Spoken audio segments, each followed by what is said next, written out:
kasal hujayralaringiz aynan Ramazon paytida nobud bo'ladi. Roza tutganingizda organizmda qiyinchilik hissi bo'ladigan bo'lsa, keling endi qanday qilib sog'lom ovqatlanish va suv ichish haqida gaplashamiz. Paytida roza tutganingizda boshingiz og'riyotgan bo'lsa, aytganimizdek oyoq qo'lingiz uvishayotgan bo'lsa, assalomu alaykum aziz opa-singillarim, aziz ayollar.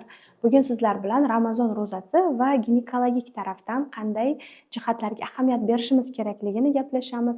Ramazonni ayol organizmiga ta'siri haqida, gormonal holat o'zgarishlari haqida va Ramazon ro'zasi paytida qanday vitaminlar, ayollarni nozikroq bo'lganligi sababli, ularning qiladigan ishlari ko'proq bo'lganligi sababli, ular qaysi vitaminlarni qanaqa qilib ichsalar Ramazonda charchab qolmasdan, uxlab qolmasdan, kuchga to'lib, sog'lomlashib chiqishlari haqida gaplashamiz. Demak, Ramazonni ayol organizmiga foydalari haqida gaplashamiz. Ramazonda biz ro'za tutgan paytimizda, demak, saharlik va iftorlik paytida bu interval ochlikka to'g'ri keladi. Intervalniy golodaniya bilan davolash haqida eshitgansiz. Ya'ni oraliq masofa bilan ochlik hissini odam his qiladi. Va bu narsa haqida eshitgansiz, bu avtofagiya, ya'ni organizmda sog'lom bo'lgan hujayralarni, kasal bo'lgan hujayra ichi organellalarini organizmda demak tozalanishi, ya'ni o'zini o'zi yeyishiga to'g'ri keladi va avtofagiya deyiladi. Ya'ni juda ham ko'p kasal hujayralaringiz aynan Ramazon paytida nobud bo'ladi.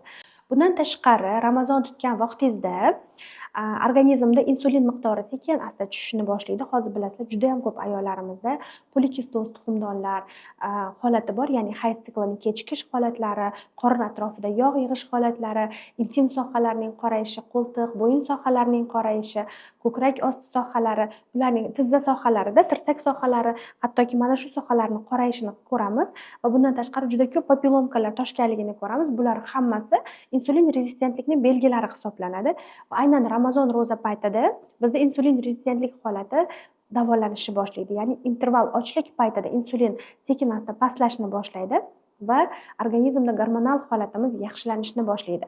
Insulin va kortizol miqdori qanchalik organizmda me'yorda bo'ladigan bo'lsa, biz gormonal holatimiz yaxshi bo'ladi. Lekin ayrim bir holatlarda, agar Ramazonda sizda qanaqadir kasallik holatlari bo'lsa, ro'za tutganingizda organizmda qiyinchilik hissi bo'ladigan bo'lsa, bu kortizolni oshishiga olib keladi va agar kortizol qonda ko'payadigan bo'lsa, sekin-asta qanaqadir hayz siklini kechikishlari yoki normadan oldin hayz siklini kelib qolish holatlarini kuzatishimiz mumkin. Agar siz Ramazonga chiroyli bir qanaqadir ruhiy holatingizni tayyorlagan holatda, go'zal bir sabr bilan agar Ramazonda ro'za tutayotgan bo'lsangiz va sog'lom ovqatlanib, sog'lom suv rejimiga amal qilayotgan bo'lsangiz, Ramazon ro'zasi sizga faqatgina foydali ta'sir qiladi gormonal holatingiz uchun. Ba'zi bir nozik holatlarimiz bor, homiladorlik davri, emizikli davrda ro'za tutishlar bor. Bular haqida hozir aytib o'tamiz. Va bundan tashqari, agar sizda kamqonlik holati bor bo'lsa, surunkali kamqonlik deysizmi yoki umuman olganda yaqin o'rtada qanaqadir qon yo'qotishlar bo'ldimi, hayz siklida ko'p qon yo'qotishlar bo'ladi ba'zida qizlarimizda gemoroy bo'ladi, gemoroydan qon ketib yuradi, e'tibor berishmaydi yoki hayz siklida 10 kundan ko'p ko'rishadi yoki spirali bo'ladi, ko'p qon ko'rsa ham ahamiyat bermaydi-da. 8-9 kunlab, 10 kunlab hayz ko'rib yuradigan qizlar bor. Bu qizlarimizda kamqonlik holati rivojlanadi va qizlarimizda Ramazon paytida biroz charchoq hissi, kuchliroq bir qanaqadir o'zgarishlarni his qilib qolishlari mumkin. Mana shu qizlarimizga albatta vitamin terapiyalarini o'tkazish kerak bo'ladi. Ramazondan oldinroq tayyorgarlik ko'rishni ham hattoki tavsiya qilaman. Bular haqida keyinroq gaplashamiz. Hozir kelinglar, homilador va emizikli ayollarimizning ro'za tutishlari haqida qisqacha to'xtalib o'tamiz. Homilador ayollarimizga ro'za tutishga ruxsat berilgan, tibbiy tarafdan ham, diniy tarafdan ham. Lekin ayrim bir holatlarda aytilganki, ayol sog'ligi yoki farzand sog'ligiga zarar yetadigan bo'lsa, ro'za tutishni to'xtatish kerakligi tavsiya qilinadi. Diniy tarafdan ham, tibbiy tarafdan ham xuddi shu narsa aytib o'tib ketilgan. Demak, biz keling tibbiy tarafdan gaplashamiz. Qaysi holatlarda ayollarga ro'za tutishga tavsiya etilmaydi? Agar homiladorlik diabeti bo'lsa, bu ayollarimizga ro'za tutishni tavsiya qila olmaymiz. Ular rejimda ovqatlanishlari kerak bo'ladi. Keyingi holat bor, preeklamsiya holati yoki qon bosimining ko'tarilib turish holati, ya'ni sababsiz qon bosimi ko'tarilib ketadigan qizlarimiz bor va bularga ham homiladorlik davrida ro'za tutish tavsiya qilinmaydi. Keyingi holatlar bor. Bular demak, qon quyilib ketishi bilan bog'liq holatlar, AFS sindromi bor, trombofiliya holatlari bor.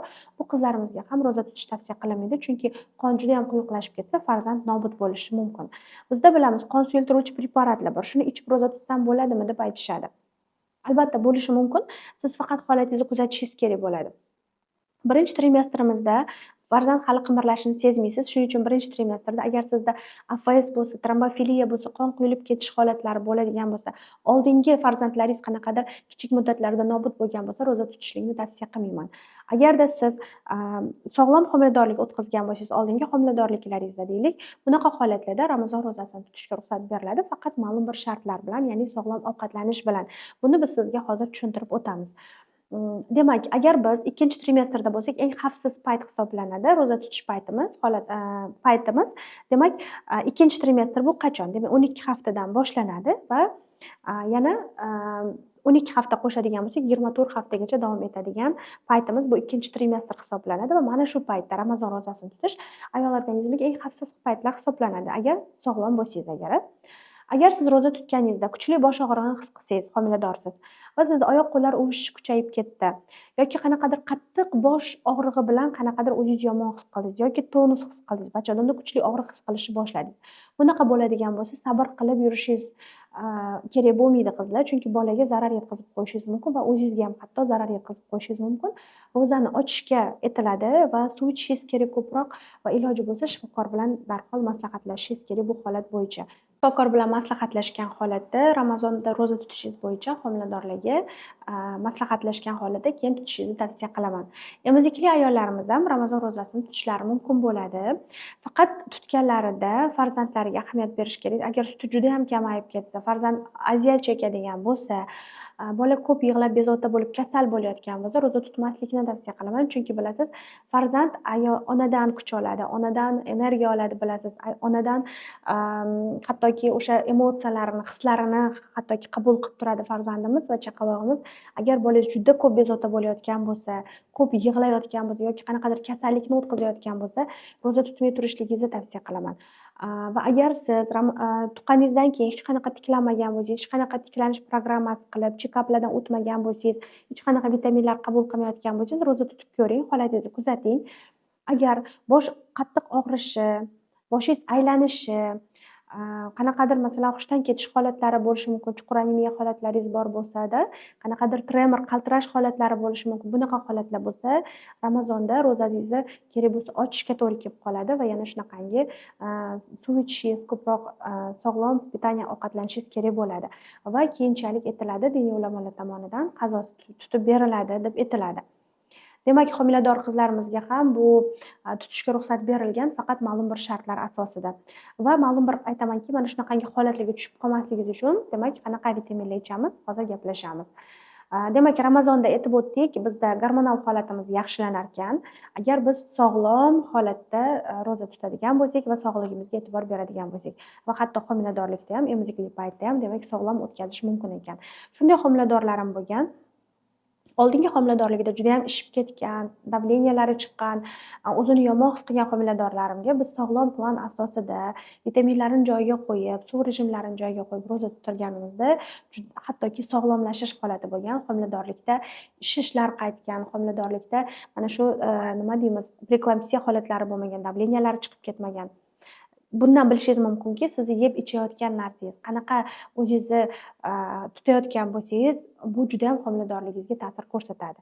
Bilasiz, ro'za tutgan odam baribir o'zini ruhan tarbiyalaydi, jismonan sog'lomlashishni boshlaydi, har xil narsalarni qabul qilmaydida, iloji boricha sog'lomroq ovqatlanishga harakat qiladi va bu narsa odamni sog'lomlashtiradi va hattoki aytganimizdek homiladorlikda ham sog'lom ro'za tutib sog'lomlashishingiz mumkin bo'ladi. Endi qanday qilib sog'lom ovqatlanish va suv ichish haqida gaplashamiz. Saharlik paytidan boshlaymiz. Keling, saharlik paytida saharlik dasturxon tayyorlagunizcha 3-4 stakan suv ichishingizni tavsiya qilaman. Issiq, iliq holatda ko'proq suv ichib oling. Ko'proq 1 stakan bo'lib ichib ketadigan bo'lsangiz, bu taxminan 800 ml ga to'g'ri keladi. 4 stakan suv ichadigan bo'lsak, 4 piyola. Va endi saharlik paytida suv ichmagan holatda, choy ichmagan holatda uzoqroq chaynab, yaxshi chaynab ovqatlanishingiz kerak bo'ladi. Va bu narsa siz oshqozoningizga botmasligiga, to'yish hissini yaxshi bo'lishiga, yegan ovqatingiz yaxshi hazm bo'lib, organizmda yaxshi singishiga, qonga yaxshi o'tishiga ta'sir qiladi. Biz qizlarimizga hatto mana axlat analiz topshirtirganimda umuman yaxshi hazm bo'lmagan muskul tolalarini ko'ramiz axlatda. Bu degani nima? Bu shoshilib ovqatlanish, bu yaxshi hazm bo'lmayapti degani. Shuning uchun qizlar birinchi o'rinda hazm jarayoni, ovqatlanish prosessi, demak, sog'lom chaynashdan boshlanadi. yaxshi chaynadik, yaxshi ovqatlandikda va ovqatlangan paytimizda demak ana shu sog'lom tarelka asosida tarelkamizni uchdan bir qismi mana shunaqangi uchga bo'lib oladigan bo'lsak agar, mana to'rtga bo'laylik tarelkamizni agar to'rtga bo'ladigan bo'lsak, bir qismi go'shtli mahsulot, baliq, tovuq, mol go'shti, qo'y go'shti, indeyka bo'lishi mumkin, tuxum bo'lishi mumkin. Demak, oqsil. Bir qismi qanaqadir murakkab uglevod bo'lsa yaxshi bo'ladi. Murakkab uglevod bu grechka bo'lishi mumkin, perlovka bo'lishi mumkin yoki qizil guruch bo'lishi mumkin, yoki bo'lmasam bulg'ur bo'lishi mumkin. Shunga o'xshagan har xil guruch mahsulotlarida juda ham tozalab yuborilmagan guruchlar yoki juda oppoq qilib tozalanmagan mana shunaqangi demak uglevod. Keyingi etapimiz bu sabzavotlar bo'ladi. O'zi aslida agar tarelkamiz mana shunaqangi to'rtga bo'lganda 3dan 2 qismi sabzavotlar va ko'katlar, zelenlarga to'g'ri kelishi kerak. Agar siz saharlik paytda buncha ko'katni yeb olmaydigan bo'lsangiz, bu pishib qolgan sabzavot bo'lmasligiga ahamiyat bering. Iloji bo'lsa bitta qusoq bo'lsa ham sabzi bo'lagi, bolgarskiy bo'lishi mumkin. Bitta bo'lakcha bo'lsa ham qanaqadir karam bo'lishi mumkin. Bodring bo'lishi mumkin. Shunaqangi o'zingizga yoqadigan sabzavotlardan tarelkangizni bir qismini, demak bir qismini mana shunaqaga to'ldiring. Keyingi bo'lagiga keling, quruq mevalardan foydalanamiz. Quruq mevalar bular har xil yong'oqlar, pista, bodom, mayiz bo'lishi mumkin, mayli ozgina mana shunaqangi xurmo bo'lishi mumkin. Shunaqangi mahsulotlar bilan 4-bo'lagimizni to'ldiramiz. Demak, mana shunaqangi porsiyada demak ovqatlanamiz. Ovqatlanganimizda birinchi zelendan boshlaymiz va mana shu oqsil bilan zelendan boshlab uglevod va bu qismni yeb bo'lgandan keyin yengil hazm bo'ladigan uglevod yoki qanaqadir mana shunaqangi yong'oqsimonlardan yesak bo'ladi qizlar. Iloji bo'lsa mana shu yong'oq mahsulotlarini ivitib qo'yib yeyishni tavsiya qilaman. Agar bir kun oldin ivitib qo'yadigan bo'lsangiz yoki hech bo'lmasa 2 soatga ivitib qo'yadigan bo'lsak, mana shu yong'oqsimonlar tarkibidagi fitin moddasi bor va bu fitin moddasi bizda antinutrient hisoblanadi. Antinutrient degani foydali mikroelementlarimizni organizmda so'rilishini blokirovka qiladi, so'riltirmaydi. Mana shunaqangi fitin moddasini parchalanishiga sababchi bo'ladi va siz yegan mana shu yong'oqsimonlarni hammasi, chaqchuqlaringiz hammasi sog'lom mikroelement sifatida organizmda so'riladi. Demak, qovurilgan holatda emas, o'zi aslida ivitilgan holatda, ivitib qo'yib, quritilgan holatda yeyish tavsiya qilinadi qizlar. Demak, bu haqida gaplashdik va undan keyin vitaminlarimiz bor, har xil kollagenlarimiz bor. Keling, mana shu paytda aytib o'tib ketamiz. Agar sizda oqsil yetishmovchiligini his qilayotgan bo'lsangiz, qon bosimingiz tushib ketayotgan bo'lsa, boshingiz aylanayotgan bo'lsa, bu yo kamqonlikdan yoki oqsil miqdorini organizmda pastligidan hisoblanadi qizlar. Organizmda umuman mikroelementlar yetishmovchiligi bor. Bunaqa holatda ovqatlanishdan oldin oqsil mahsulotlarini ichishingiz kerak. Masalan, bu kollagen bo'lishi mumkin. Har xil belkoviy preparatlar, aminokislotalar bo'lishi mumkin. Bularni bir qoshiq yoki 2 qoshiq o'zini dozirovkasi bor, hammasini idishda ko'rasiz. Mana shuni ovqatdan oldin ichib olishni tavsiya qilaman va keyin ovqatlangandan keyin temir preparati, yod preparati, vitamin D, omega. Agarda sizda o't qopida dimlanish yoki bo'lmasam jigar yog' bosishi muammolaringiz bo'lsa, albatta jigarga yordam beradigan, masalan, silimarin tarkibli oddiygina karsil 2 tabletka ichib olishingiz mumkin. Agar o't qopingizda dimlanish, xolesterin, pankreatitingiz bo'ladigan bo'lsa, yegandan keyin kekirasiz yoki og'zingiz bemaza bo'ladi. Bunaqa holatlar bo'ladigan bo'lsa, ursasam, xafitol, artishok kabi preparatlarni ichib olishingizni tavsiya qilaman. Va bu Ramazonda juda ham sog'lomlashib chiqib ketishingizga yordam beradi. Demak, yod preparatini ham hozir esimizdan chiqdi, yod preparati yoki boshqa multivitaminlaringiz bo'lsa, mama preparatlar bor, prenatal vitaminlar bor yoki umuman multivitaminlarimiz bor, ko'p narsalar qo'shilgan. Bularni ham ovqatdan keyin, zavtrakdan keyin ichib olishinglar bo'ladi. Iloji bo'lsa saharlikka sal ertaroq boshlaymiz va og'iz yopishdan taxminan 20 minut to'xtatadigan bo'lsangiz, keyin orasini 5 minutdan oraliq bilan sekin-sekin preparatlarni qabul qilsak bo'ladi qizlar. Undan keyin iftorlik paytida ham xuddi shunaqa suv ichish bilan va yengil xurmo bilan boshlasak agar va ozgina 10 minut, 5 minut daqiqada dam olishdan keyin yaxshilab suyuq ovqat bilan ovqatlanadigan bo'lsak, demak iftorlik paytida ham bizda oshqozonimiz qiynalmaydi, juda ham hazm prosesslari oson bo'ladi. Iftorlikni boshlashdan oldin ham albatta issiq holatdagi suvni, 1-2 stakan suvni ko'proq ichib olishingizni tavsiya qilaman. Iftorlikda suyuq ovqat qabul qildik. Suyuq ovqatdan keyin demak yana preparatlarimizni ichamiz. Bular bo'lishi mumkin kechki paytga ichiladigan preparatlar. Agar ertalabga preparatingiz ko'payib ketadigan bo'lsa, masalan, omegani kechki payt ichishingiz mumkin yoki multivitaminni kechki paytga o'tkazishingiz mumkin yoki temir preparatini ham kechki paytga o'tkazish mumkin. Qizlar holatga qarash kerak bo'ladi. Endi Ba'zida qizlarimizda mana shu uyqu yaxshi emas bo'ladi yoki bo'lmasam oyoq qo'llarida tremor bo'ladi. Bunaqa paytda kalsiy magniy preparatlari tavsiya qilinadi. Kalsiy magniy preparatlarini mana shu iftordan keyin iloji bo'lsa uyqu oldidan mayli qabul qilsanglar yaxshi bo'ladi.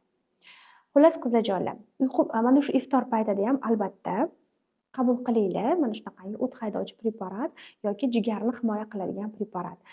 Va bu narsa jigaringizni sog'lomlashishiga, Ramazonda qiynalmasligi, o't qopingiz dimlanmasligiga, sog'lomlashishingizga sababchi bo'ladi. Va iftordan keyin 1 soatlardan keyin taxminan har soatda 1-2 stakandan suv iching uxlagunizcha. Bu narsa kunlik suv ehtiyojingizni qoplaydi.